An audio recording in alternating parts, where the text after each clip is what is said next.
Après le témoignage de Bernard et de Nathalie, on va prendre un texte qui nous parle de notre nature déchue, de la réconciliation avec Dieu et notre marche avec le Seigneur, et puis notre devenir éternel. Rien de plus simple, tout est écrit dans la Bible. Hein. Et on va prendre un texte, c'est Matthieu 13. Matthieu 13, versets 24 à 30. J'invite l'Assemblée à se lever pour accueillir la parole de Dieu.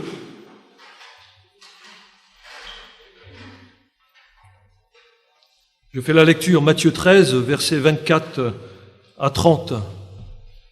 On parle de Jésus. Il leur proposa une autre parabole et il dit: le royaume des cieux est semblable à un homme qui a semé une bonne semence dans son champ. Mais, pendant que les gens dormaient, son ennemi vint, sema de l'ivraie parmi le blé et s'en alla. Lorsque l'herbe eut poussé et donné du fruit, l'ivraie parut aussi. Les serviteurs du maître de la maison vinrent lui dire: Seigneur, n'as-tu pas semé une bonne semence dans ton champ? D'où vient donc qu'il y ait de l'ivraie?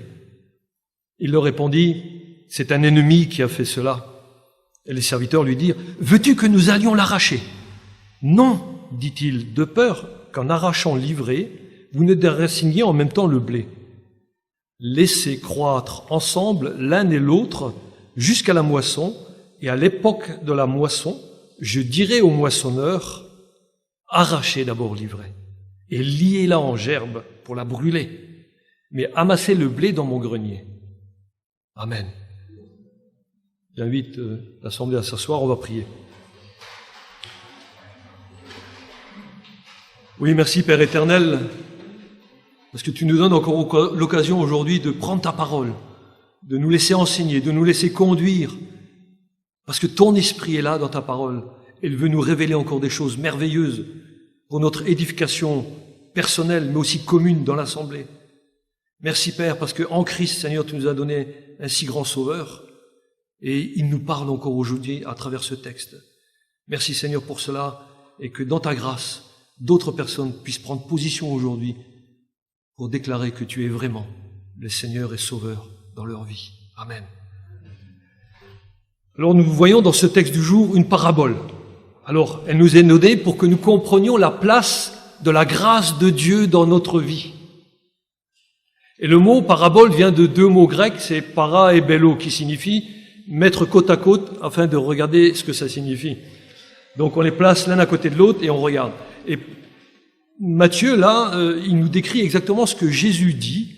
Et Jésus emploie des paraboles parce qu'elles sont utilisées pour expliquer à des personnes, aux auditeurs de Jésus, pour leur expliquer des réalités célestes en prenant des choses terrestres. Donc il va leur expliquer des choses, et eux, ils comprennent bien ce que ça veut dire. Nous, on a un peu de mal, parce que, je ne sais pas si vous avez vu les blés en ce moment, mais ils sont prêts d'être fauchés. Et si vous allez regarder les blés, eh ben, je vous invite à aller regarder les blés juste après que vous ayez entendu cette prédication, et vous allez comprendre quelque chose.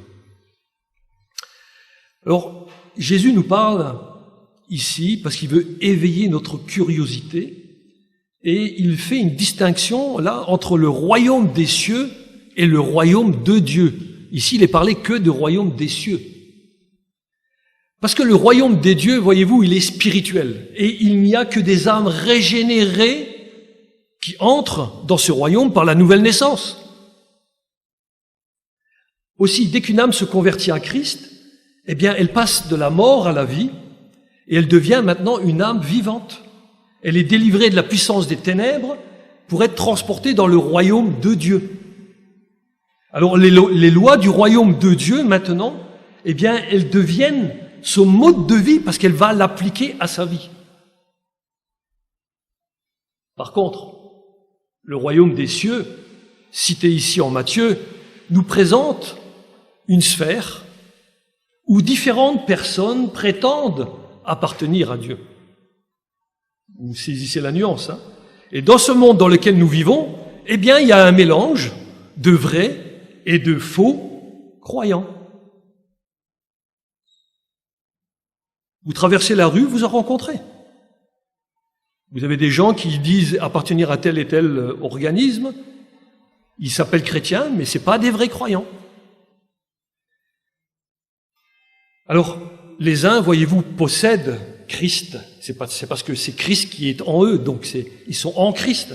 Et ils le démontrent par une vie nouvelle. Et d'autres, ils n'ont que l'apparence, mais pas de réalité dans leur vie. D'ailleurs, le Seigneur, lui, il a utilisé, dans Matthieu 13, il utilise différentes paraboles.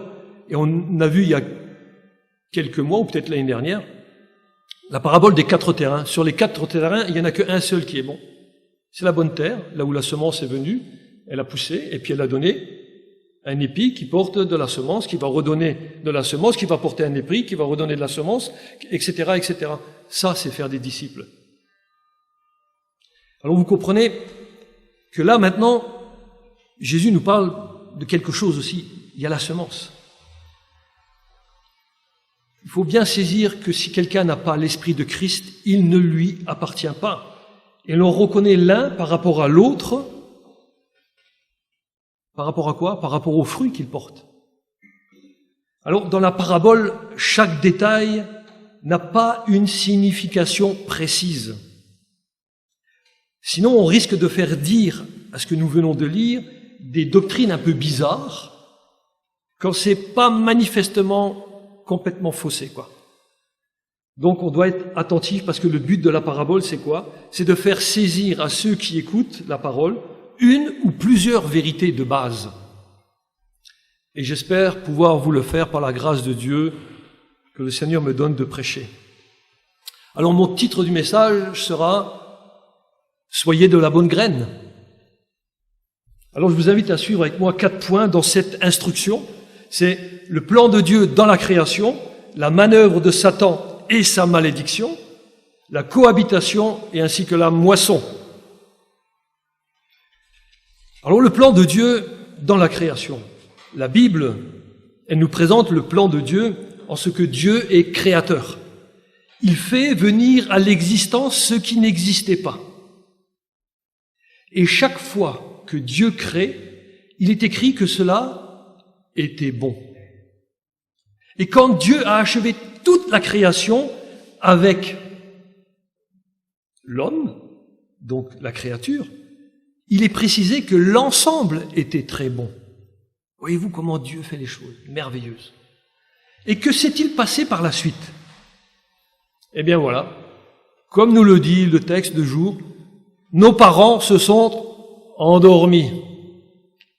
Oui, ils se sont endormis par rapport à l'ordre que Dieu leur avait donné, que Dieu avait donné à Abraham. D'ailleurs, Genèse 2,15 nous dit « L'Éternel prit l'homme et le plaça dans le jardin d'Éden pour le cultiver et le garder. » Cultiver, ça vient de la culture.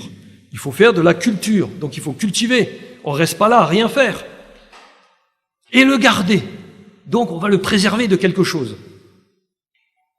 Alors, qu'est-ce que doit faire l'homme et que doit-il faire encore aujourd'hui? Eh bien, cultiver et garder le monde. Et c'est là qu'il y aurait dû y avoir une croissance du royaume de Dieu. Et on appelle ça le mandat culturel. Culturel parce que c'est de la culture. Il faut travailler.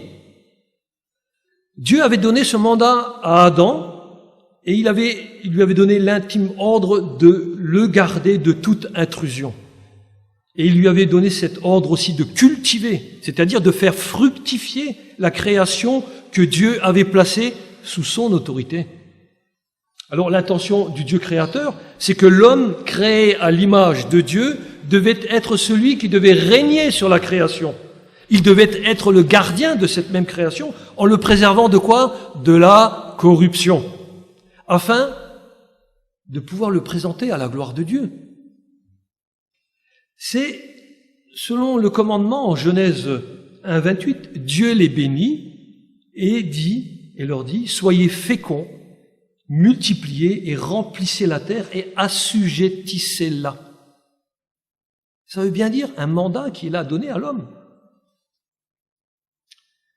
Alors, nous voyons que dès le commencement, l'intention générale de Dieu, c'est que le monde porte de la bonne semence et que le royaume de Dieu soit déjà visible à ce moment-là. Mais voilà, il y a eu la chute d'Adam et d'Ève. Et le péché est entré par la ruse et la manœuvre de Satan. Puis Dieu dit à Satan, en Genèse 3,15, « Je mettrai inimitié entre toi et la femme, entre ta postérité et sa postérité.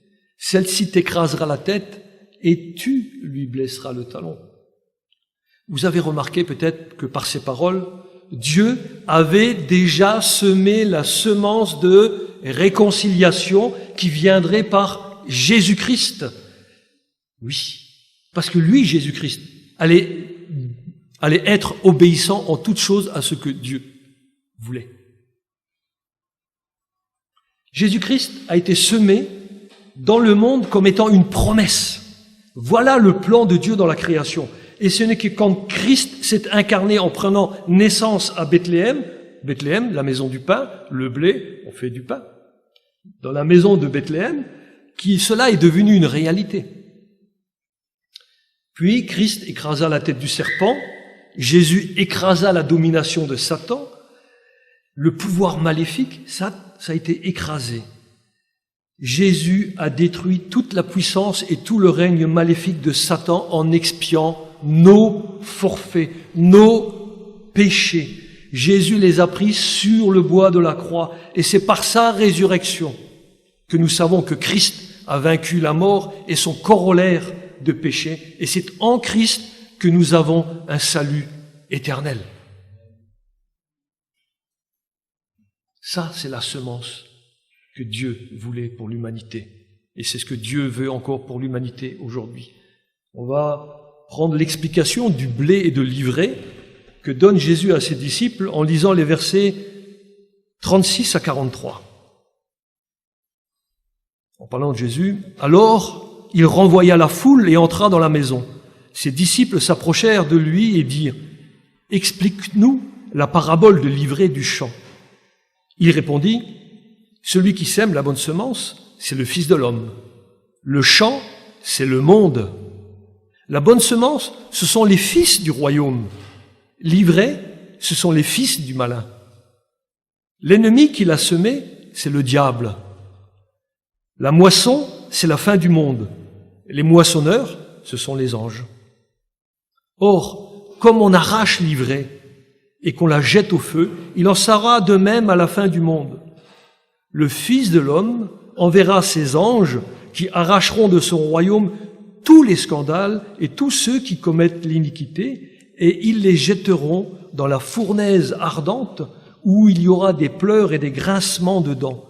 Alors les justes resplendiront comme le soleil dans le royaume de leur Père. Que celui qui a des oreilles pour entendre, entende. Parole du Seigneur. Amen. Donc voilà, Jésus donne l'explication à ses disciples. Ainsi, celui qui sème le salut, au verset 37, nous l'avons lu, c'est Jésus. À la classe du dimanche, quand il pose une question, la réponse, c'est toujours Jésus. Voilà, c'est Jésus qui a semé. Il a semé personnellement durant son ministère terrestre. Et tous ses vrais serviteurs l'ont fait après lui. Exactement pareil. Ils ont semé la bonne semence. Nous ne disons pas autre chose, nous, que Jésus seul sauve les pécheurs. Et il utilise les fidèles chrétiens pour la prédication et le témoignage. Et nous n'avons rien à craindre pour notre existence, puisque Christ nous assure de sa présence. Il siège à la droite du Dieu créateur. Jésus, avant de quitter ce monde, il veut rassurer chaque croyant. Et il l'a fait. Parce que avant de les envoyer en mission, il nous a donné ce verset qui doit vraiment vous fortifier tous. Matthieu 28, 18, il nous est dit, Jésus s'étant approché. Vous avez tous accepté, pour la plupart d'entre vous, Christ. Donc, Jésus s'est approché de vous. Et il leur parla ainsi, tout pouvoir m'a été donné dans le ciel et sur la terre. De quoi avons-nous peur, frères et sœurs? Prêchons la bonne parole. Nous avons besoin de saisir pleinement que Christ a reçu l'autorité sur toute la création, Christ règne, que vous le vouliez ou pas. Il règne et la manifestation visible de son règne se trouve dans les personnes qui se soumettent volontairement à lui, car il reflète la gloire du Seigneur. Dans le bimensuel là, qui est rose, eh bien, vous lisez le premier verset, c'est le verset qui est cité là. Reflétons la gloire du Seigneur. Donc, ce sont des paroles, maintenant mettons en pratique ces paroles. Alors, retenez bien que toutes choses sont soumises à Christ, que vous le vouliez ou pas. Car toute la terre appartient à Christ. D'ailleurs, c'est peut-être pour cela qu'il y a des personnes qui veulent quitter la terre et aller habiter sur Mars. C'est parce qu'ils veulent échapper, peut-être, à la sentence. Mais ils ont oublié une chose, c'est que même l'univers entier appartient à Christ. Parce que tout est venu à l'existence par sa parole. Hébreux 11.3. Et c'est une affirmation sérieuse. Jésus règne.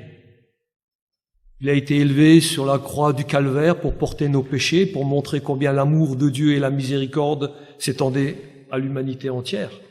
Mais maintenant, il règne en majesté parce qu'il est élevé à la droite de Dieu le Père. Il a reçu toute autorité. Et sachez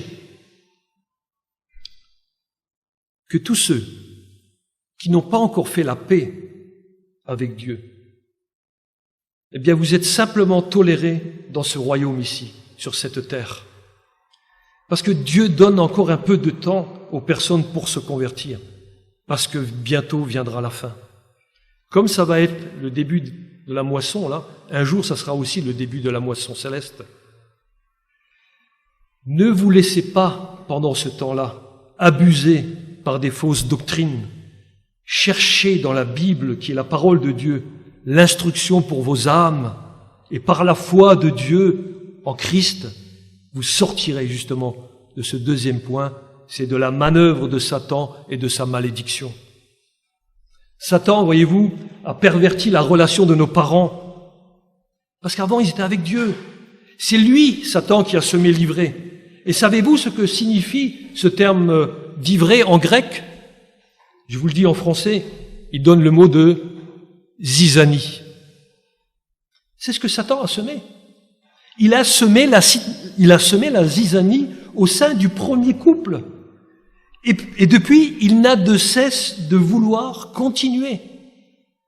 Alors, frères et sœurs, amis, ne sombrez pas dans les manœuvres de Satan. Une question. Si le royaume appartient à Dieu, pourquoi y a-t-il du mal? Le verset 28 nous dit que c'est un ennemi.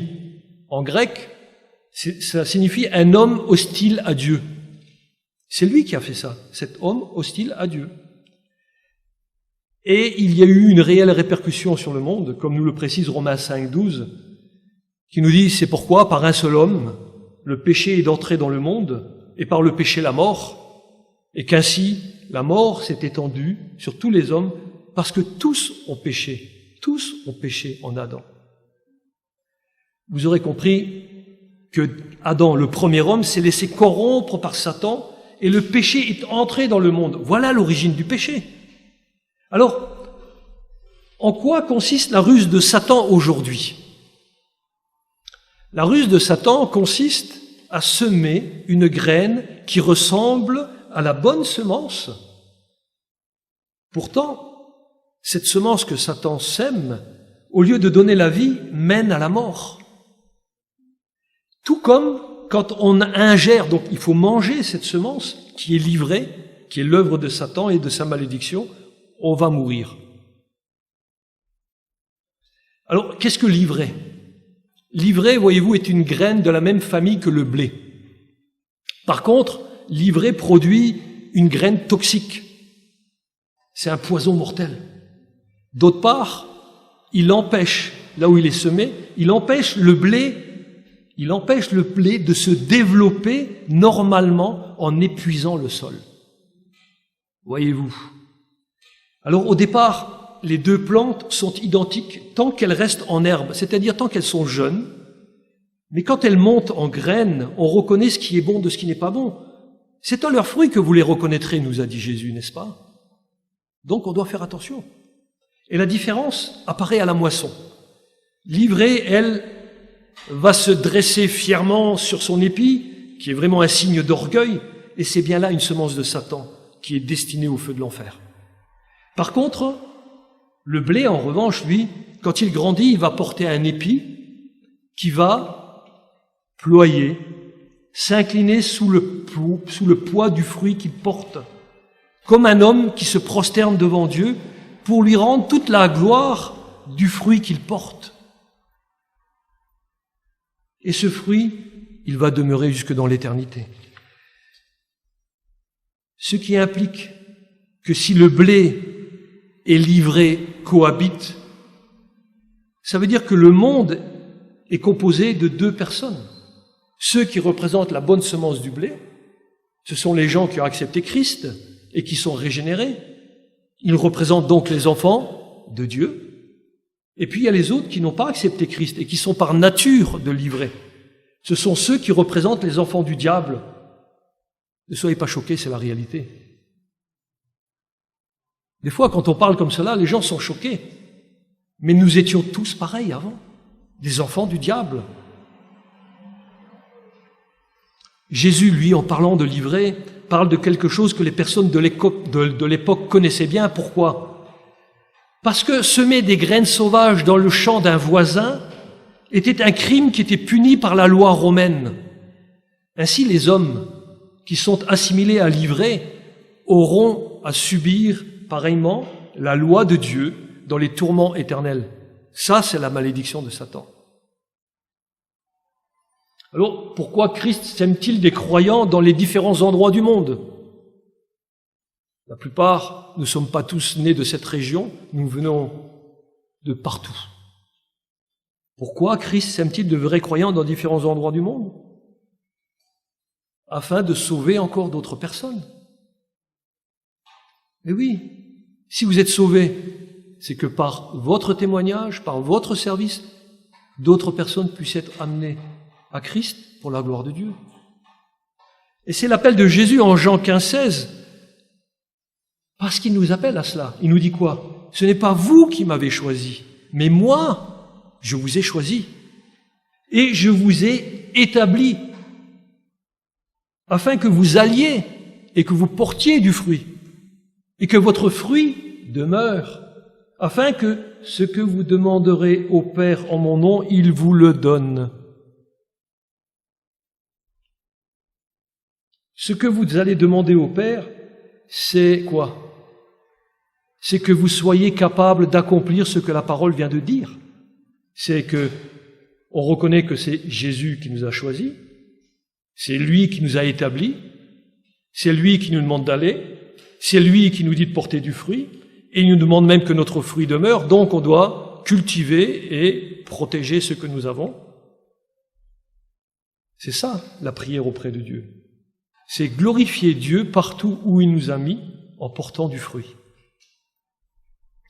La parabole racontée en Matthieu 13 a pour but de montrer l'action de Dieu dans la vie de ceux que la parole du semeur a engendré, parce que le semeur c'est Jésus. Maintenant, tous ceux qui ont reçu favorablement, ils vont mettre en pratique cette nouvelle vie afin de porter du fruit pour la gloire de Dieu. Et là, nous retrouvons le mandat en Christ, le mandat culturel que Dieu a donné à l'homme. Alors, allez-vous obéir comme un enfant de Dieu ou désobéir comme Adam? Je tiens à vous rassurer, l'obéissance est possible. Oui, réjouissez-vous. Pourquoi? 1 Pierre 1,23 nous dit « Puisque vous avez été régénérés, non par une semence corruptible, mais par une semence incorruptible, par la parole vivante et permanente de Dieu. » Amen, merci Seigneur pour cela. Alors soyons clairs, avant tous, sans aucune restriction, nous appartenions au diable. C'est choquant, mais c'est vrai. Nous étions soumis à Satan par le péché qui était dans notre vie. Éphésiens 2:3 nous dit « Nous tous aussi, nous étions de leur nombre, et nous vivions autrefois selon les convoitises de notre chair, accomplissant les volontés de la chair et de nos pensées. Et nous étions par nature les enfants de colère comme les autres. Mais voilà, merci Seigneur, par ta grâce, tu nous as fait accepter Christ. Oui, c'est le don de Dieu. Éphésiens 2:8 nous dit quoi? C'est par grâce que vous êtes sauvés par le moyen de la foi, et cela ne vient pas de vous, c'est le don de Dieu, afin que personne ne se glorifie par ses œuvres, mais que toute la gloire revienne à notre Dieu. Amen. Alors maintenant, libérés de la condamnation, de la malédiction, nous sommes quoi? En nouveauté de vie, pour faire quoi? Pour servir le Seigneur. Et ça, c'est le don de soi en réponse à l'amour de Dieu pour nous. L'amour de Dieu, c'est ça. Mais là où sème Christ, un vrai chrétien, là où Christ sème un vrai chrétien, eh bien, Satan vient et il vient semer une contrefaçon. Avec ses doctrines, soi-disant chrétiennes. Tout cela, vous savez pourquoi? Parce que lui ne peut pas déraciner ce que Dieu a planté. Frères et sœurs, Satan ne peut pas vous déraciner. Non, alors il va essayer de faire des contrefaçons. Pourquoi? Parce qu'il essaye de corrompre et il veut aussi il essaie de diminuer la force des vrais enfants de Dieu. C'est ce que fait l'ivraie dans un champ avec du blé. Alors maintenant, c'est le moment de parler de la cohabitation. Le verset 27 devrait nous interpeller. Comme il a interpellé les serviteurs, qui sont les anges, qui font la remarque à Jésus. Il dit, Seigneur, n'as-tu pas semé une bonne semence dans ton champ? D'où vient-il donc qu'il y a de l'ivraie? Alors, on peut dire que cette situation, elle n'est pas normale. Et on peut nous-mêmes s'en rendre compte chaque jour dans ce monde. Pourtant, notre monde a été ensemencé dès le départ par des bonnes graines. Mais c'est Satan qui a semé de l'ivraie. Et chaque fois que quelqu'un s'endort, en ne faisant pas attention à la parole de Dieu, en ne considérant pas la grâce de Dieu, en étant indifférent au péché, en oubliant de servir Dieu, Satan en profite pour semer la zizanie. L'ennemi en profite pour influencer les personnes. D'ailleurs, Proverbe 6:10 nous dit un peu de sommeil, un peu d'assoupissement, un peu croiser les mains pour dormir. Voilà, c'est ce que font les personnes, malheureusement. Alors que la parole de Dieu nous dit quoi? Veillez et priez. Et vous voyez la réaction des anges, elle ne se fait pas attendre. Hein. Ils sont fidèles à Dieu, ils veulent tout de suite intervenir, ils sont prêts à intervenir d'ailleurs à tout moment. Soyez-en sûrs, à tout moment. Ils veulent tout de suite arracher le livret. Afin que quoi? Afin que Christ soit glorifié sur cette terre. Mais le Seigneur leur répond, c'est pas encore le temps. Et c'est vrai que l'état actuel du monde, c'est le champ de Dieu. Il n'est pas ce que le Maître voudrait voir aujourd'hui. Alors, à quoi sert ce temps d'attente? On va lire le verset 30. Le verset 30, il nous dit « Laissez croître ensemble l'un et l'autre jusqu'à la moisson ». Voilà pourquoi. Alors, le Seigneur souhaite, pour un temps encore dans la société, que le blé, vous, frères et sœurs qui avez accepté Christ, eh bien, vous puissiez côtoyer les inconvertis qui sont de l'ivraie. Rappelons-nous que Dieu a créé l'homme afin qu'il soit du blé. Mais par le péché, chaque homme est devenu de l'ivraie. Il ne devient du blé que par la nouvelle naissance, c'est-à-dire par la conversion à Christ. Ainsi, c'est en accueillant la parole que des hommes et des femmes sont devenus une semence de blé. Ce sont des fils et des filles du royaume. Quelqu'un au IIIe siècle a très bien compris cette parabole. C'est Augustin, qui est, entre guillemets, un des pères de l'Église, avant que l'Église soit totalement corrompue. Et je veux le citer. Il dit en cela, il dit « Ceux qui sont de l'ivraie aujourd'hui peuvent devenir du blé demain. Rappelez-vous que la parabole lance des choses. On ne doit pas prendre textuellement, mais une parabole, c'est pour éclairer, pour que les doctrines de base soient bien établies. Parce que nous tous, nous étions de l'ivraie. Et aujourd'hui, si beaucoup d'entre nous sont devenus des blés, nous aussi, nous attendons maintenant que d'autres deviennent aussi du blé. Maintenant, vous comprenez pourquoi l'ivraie ne doit pas être arrachée pour l'instant. Pourquoi? Parce que dans ces plantes-là, il y en a qui vont devenir du blé. D'ailleurs, 2 Pierre 3,9 nous le fait savoir. Il nous dit « Le Seigneur ne tarde pas dans l'accomplissement de la promesse, comme quelques-uns le croient, mais il use de patience envers vous, ne voulant pas qu'aucun périsse, mais voulant que tous arrivent à la repentance. » Amis, voilà pourquoi Dieu permet la cohabitation du blé et de l'ivraie, du bien et du mal, afin que vous qui n'avez pas encore accepté Christ, vous vous tourniez vers celui qui seul peut vous sauver, c'est-à-dire Christ. Voilà pourquoi Dieu vous donne encore l'occasion de côtoyer le vrai chrétien. Dieu donne encore du temps pour se convertir. Car il y a une conversion qui est nécessaire. On ne vient pas au monde en étant du blé, mais en étant de l'ivraie. Le désir de Dieu, c'est que vous deveniez une nouvelle plante, que vous passiez de la mort à la vie. Alors n'attendez pas d'accepter le salut en Christ, parce que demain, vous serez peut-être mort et il sera trop tard. Pour vous, les vrais chrétiens, nous avons été régénérés pour porter la parole de vie là où le Seigneur nous a placés afin de pratiquer la mission du Seigneur comme il nous le commande en Matthieu 28, 19, 20. Il nous dit « Allez, faites de toutes les nations des disciples, les baptisant au nom du Père, du Fils et du Saint-Esprit, et enseignez-leur à observer tout ce que je vous ai prescrit.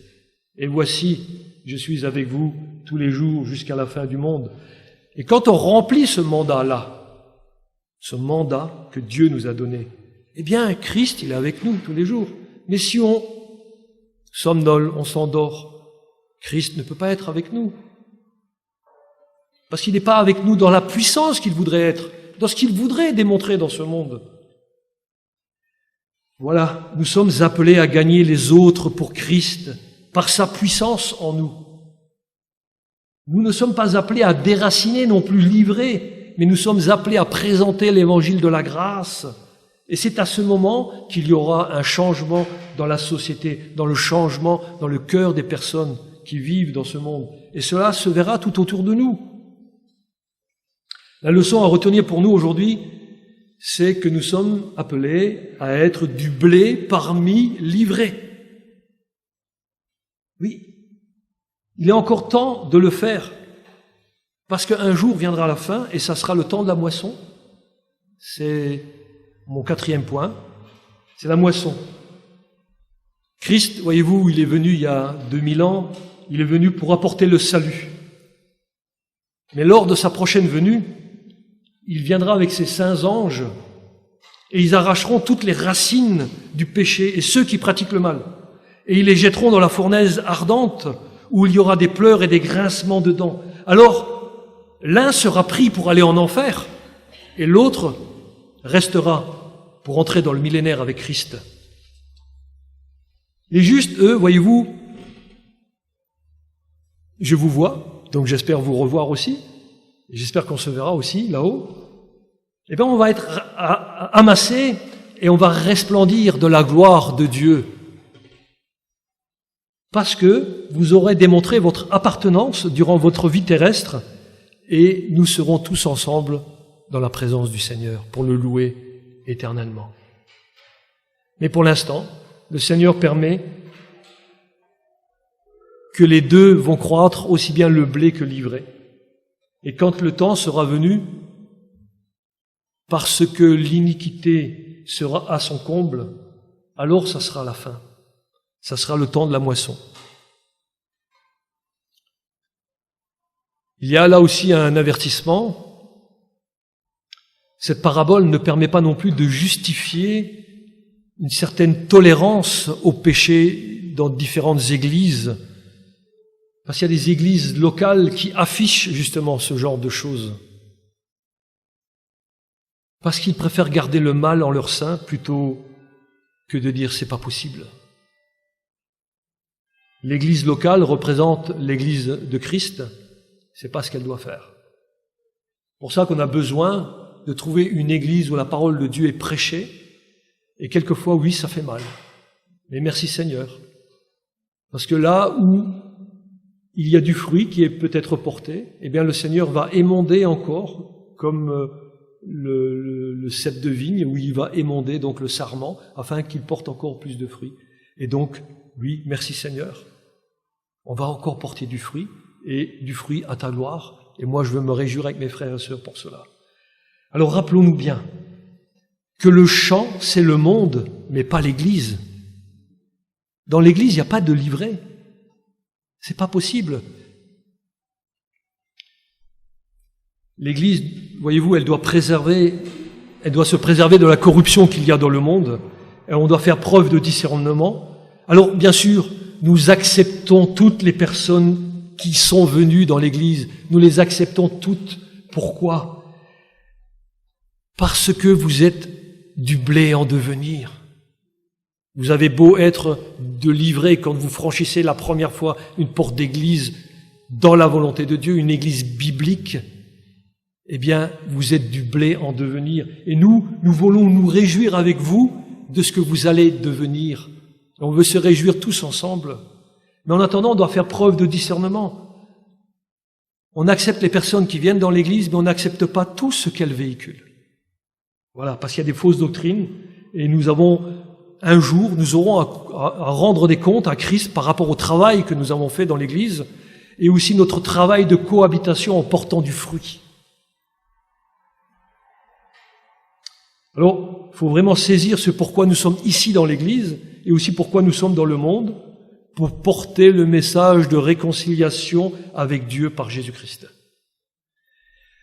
Je le répète, celui qui est en Christ est une nouvelle création, et nul ne peut venir dans le royaume de Dieu s'il n'est passé au préalable par la nouvelle naissance. Sinon, il s'imagine qu'il fait partie du royaume des cieux. Et c'est pour bâtir son Église que Christ est venu, que Christ s'est manifesté dans son incarnation. Ainsi, il a semé la bonne graine pour bâtir son Église. Alors ne dormons pas. Ne laissons pas l'avantage à l'ennemi. Je le répète, vous êtes tous les bienvenus, tous sans aucune exception. Mais tournez-vous vers le Seigneur. Alors, si ce n'est pas encore fait, n'hésitez pas à prendre contact avec Emmanuel, avec moi-même, afin de vous faire avancer dans les voies du Seigneur en acceptant le salut que Christ nous offre, puisqu'il est mort pour nos péchés. Je termine. Le plan de Dieu dans la création, c'est que la malédiction de Satan soit anéantie, que l'ivraie devienne du blé. C'est pourquoi le Seigneur permet une cohabitation afin qu'il y ait une grande moisson pour la gloire de Dieu. Et c'est en Jésus-Christ seul que nous sommes appelés. Amen. Et voyez-vous, le témoignage de vie de Bernard et de Nathalie ont été dans ce sens. Alors, j'espère que le vôtre ira également dans le sens de la parole de Dieu. Alors, ma conclusion, c'est « Soyez de la bonne graine dans l'attente d'être moissonnés. » À Dieu seul soit toute la gloire par Jésus-Christ notre Seigneur. Amen.